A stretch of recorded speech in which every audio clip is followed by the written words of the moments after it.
Yoink. Hey babes, how's it going?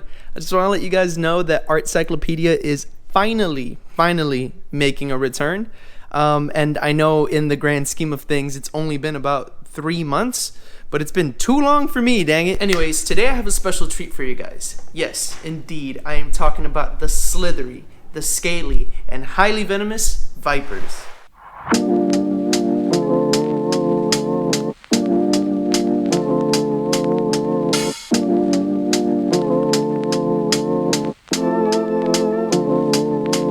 Hello, you sassy salamanders, and welcome back to another episode of my ART-CYCLOPEDIA, your artistic installment of everything you need to know about a certain subject, primarily animals, and specifically today, vipers. Viper is the general name for snakes that belong in the family Viperidae. The etymology of the family name comes from the fusion of the Latin words vivis, which means living, and the other word parere, which means to beget or to birth.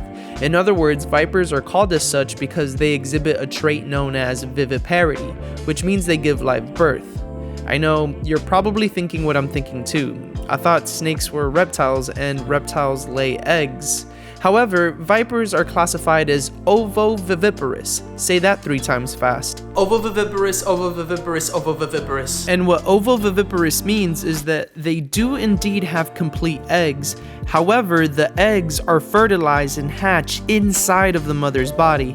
It's kind of like a way to bridge the gap between animals that lay eggs, otherwise known as oviparous animals, and animals that give live birth, otherwise known as viviparous animals. Other animals that are ovoviviparous include the seahorse, the platypus, certain shark species, and my least favorite species of all time, the Surinam toad. Okay guys, so I'm going to show you a clip of the Surinam toad giving birth, and I'm just here to warn you that if you're particularly queasy, you can fast forward to this time right here. I'm not going to do an ART-CYCLOPEDIA on these creatures just because they're too...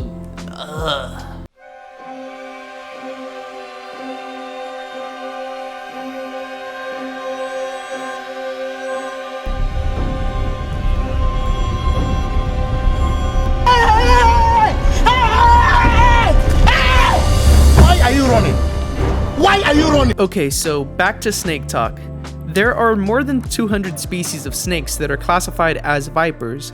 Located across the globe, vipers can be found almost anywhere in the world, except Antarctica, Australia, New Zealand, Madagascar, and the Pacific Islands, which when you think about it, every place that I just mentioned has its own deadly conditions to deal with.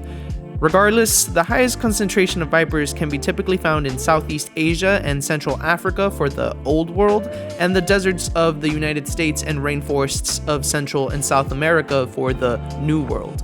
Real quick, I just want to take a moment and talk about the piece that I'm working on right here. I based my illustration for today's piece off of the spiny bush viper. This is a relatively small snake with keeled scales, meaning that instead of being smooth, the scales have a ridge going down the middle of them. Their spiny scales help with tree climbing, and as such, bush vipers are primarily arboreal snakes and spend barely any time on the ground. They can dangle from their tails from the branches and basically just wait for prey to come into striking distance. Although their venom can for sure body someone the size of Shaquille O'Neal, their primary prey source are small animals like rodents and whatnot. And speaking of venom, let's talk about the specific of what goes on when a viper bites. Heyo, it's me again. I just want to let you guys know that the foot that you guys just saw getting bit is not a real foot, it's a fake foot. This is from scientists conducting experiments on vipers to see how they would behave. Just in case you guys were thinking that someone is actually volunteering out there to get bit by a viper. You see, vipers carry hemotoxic venom, which is a particularly evil concoction of protein-degrading enzymes called protease. When injected into the bloodstream, the venom acts immediately by degrading and killing the surrounding area in a process that's called necrosis. Hemotoxic venom also stops the body's ability to coagulate, which means that your blood can't form scabs to heal the body. So as the victim has the venom circulating in the bloodstream causing all-out degradation, the venom eventually reaches the heart and death is ultimately caused by a severe lack of blood pressure. Now, after a viper's prey is killed, the enzymes continue acting inside of the body, further breaking down the proteins in cells for some time. Essentially, the venom will pre-digest the prey before the viper even eats it. And it's because of this unique trait in the venom that vipers have been observed exhibiting a behavior called prey tracking, in which they'll bite their intended prey and let them run off. They'll then follow that prey as the hemotoxic venom does its work, and once the prey is collapsed and presumably dead, the viper will then begin eating. This prevents vipers from getting injured while hunting. Like, the worst case scenario for a viper would be to have a damaged fang while attempting to wrestle down prey. You see, the fangs that the vipers have are larger than most other snakes. This is because they are able to fold them back into their mouths right beside their venom glands, which is what gives them their triangular shaped head. They can move each fang independently as well with the use of their maxillary bones, which is just a fancy name for a bone that acts like a switchblade release. Now, a majority, but not all of the vipers also have heat-sensing pits.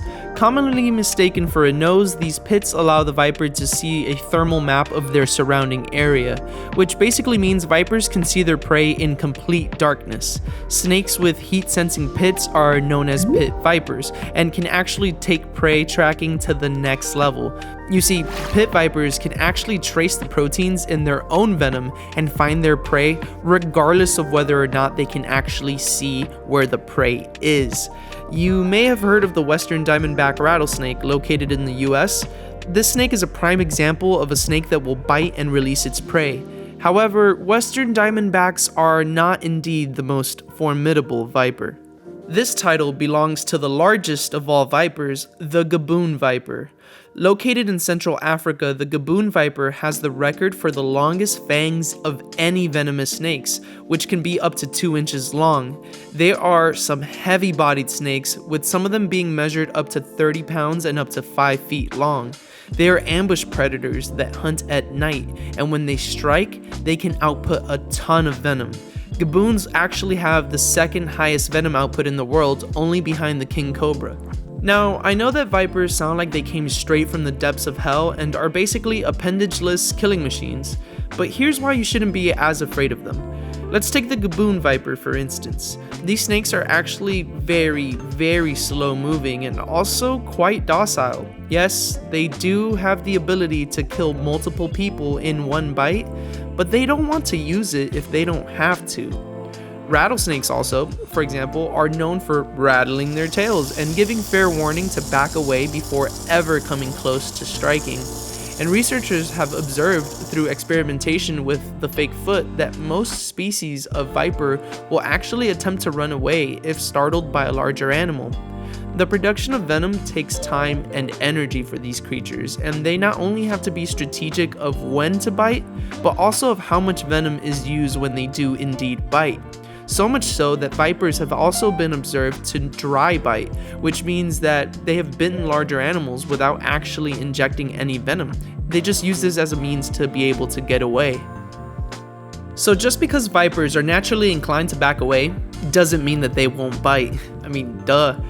And I have a riveting rattlesnake story to share about this. You see, back in the day, Dr. Bruce Means, a renowned reptile researcher at Florida State University, was out doing some research on eastern diamondback rattlesnakes, and he stumbled across a beautiful specimen while out on his hike, and he decided to take some photos. At which point, he should have respected the snake's personal space and continued on his way. But this guy is a snake researcher, and he spent his entire career tracking and capturing all sorts of dangerous animals. So Bruce decided to use a stick to pin down the snake's head to examine it closer. However, Bruce hadn't realized that the stick he used was too short, and as he pulls back the stick after examining the snake lunged forward and bit his hand. Bruce immediately recognized he wasn't in the best situation. You see, in order to get back to civilization, he had to hike back to his kayak, which was a half-mile away, and then paddle across a mile-long body of water. He immediately set off on his way, thinking to himself, stay focused, and repeating to himself, I'm gonna do it, I'm gonna do it, I'm gonna do it, until he hit the opposite shore. Once he got to the opposite shore, he realized that he was paralyzed from the waist down. His legs weren't working anymore. So he decided to crawl out of his kayak and crawl across the beach to his car, where miraculously, he was able to get in and drive his car to the nearest hospital 1 mile away. He managed to reach the hospital before the 1 hour it takes for a snake venom to kill a full-grown adult. Luckily, they were able to administer 26 units of antivenom, the right antivenom at that, to save his life. And lo and behold, Dr. Bruce Means is still researching these deadly critters to this day. So the next time you see a viper, just be calm and slowly back away. You might have to change your underwear, but that's a story you'd probably want to tell rather than just to never tell a story ever again. So, there you have it, folks. That's all the info I have on vipers. I hope you liked the video, and if you're not already subscribed, what are you waiting for, dummy? There's a whole list of animal videos to watch and a ton more on the way. As always, all images are available on my Instagram. With that being said, I am Brandon Camilo, and I'll see you on the next one. Love you. Bye.